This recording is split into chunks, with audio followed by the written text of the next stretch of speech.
Muy buenas tardes, profesor. Hoy voy a hablar sobre un tema de suma importancia que fue en el Perú.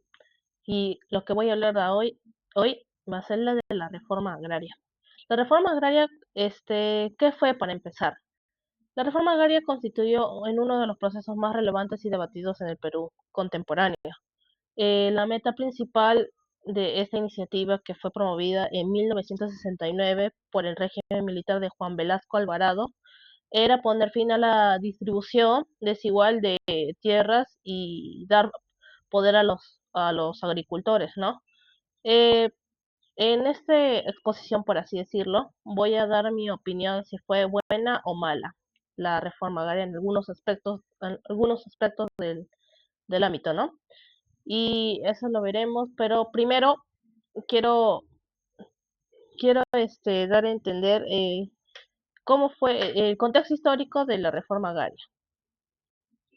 Bueno, el contexto histórico fue, como ya había mencionado, en el régimen de Juan Velasco Alvarado, la cual la mayor parte de los campesinos peruanos vivieron en condiciones de extrema pobreza, o sea, por así, en miseria total, mientras que en el campo estuvo controlado por la autoridad de los hacendados a lo largo de gran parte del siglo XX. Esta reforma fue promovida por el gobierno de Velasco Alvarado, como ya había mencionado, que tenía una perspectiva reformista y nacionalista con el objetivo de cambiar esta situación. El Estado confiscó vastas fincas y las distribuyó a cooperativas y comunidades de campesinos, lo que resultó en una histórica repartición de tierras. Ahora veremos cómo fue en los diferentes aspectos, ¿no? En, en el aspecto político, la reforma fue un acto de justicia social que fortaleció al Estado, ¿no? Eliminó la autoridad de los hacendados y le dio voz a los campesinos. Fue una acción radical que transformó la estructura de poder con el ámbito rural y representó un progreso en la inclusión política del campo. Sin embargo, al implementarse en un gobierno militar, no tuvo participación democrática, pero no obstante su influencia en la política fue positiva, puesto que sentó las bases para un Estado más consciente de las inequidades históricas. Ahora pasaremos al siguiente aspecto, el cual es el aspecto económico. La reforma no tuvo tanto éxito en términos económicos por la capacitación y la tecnología que no acompañaron a la redistribución de tierras. También la productividad disminuyó debido a que las cooperativas agrícolas establecidas por el Estado no operaron de manera correcta.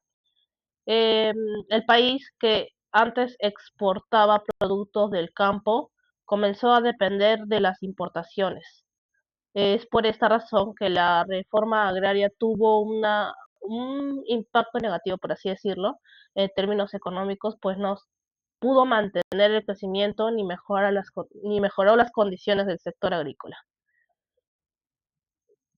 Y por último, pero menos importante, tenemos el aspecto social, el cual la reforma fue un progreso histórico desde una perspectiva social, que miles de labriegos dejaron de ser trabajadores explotados para convertirse en propietarios.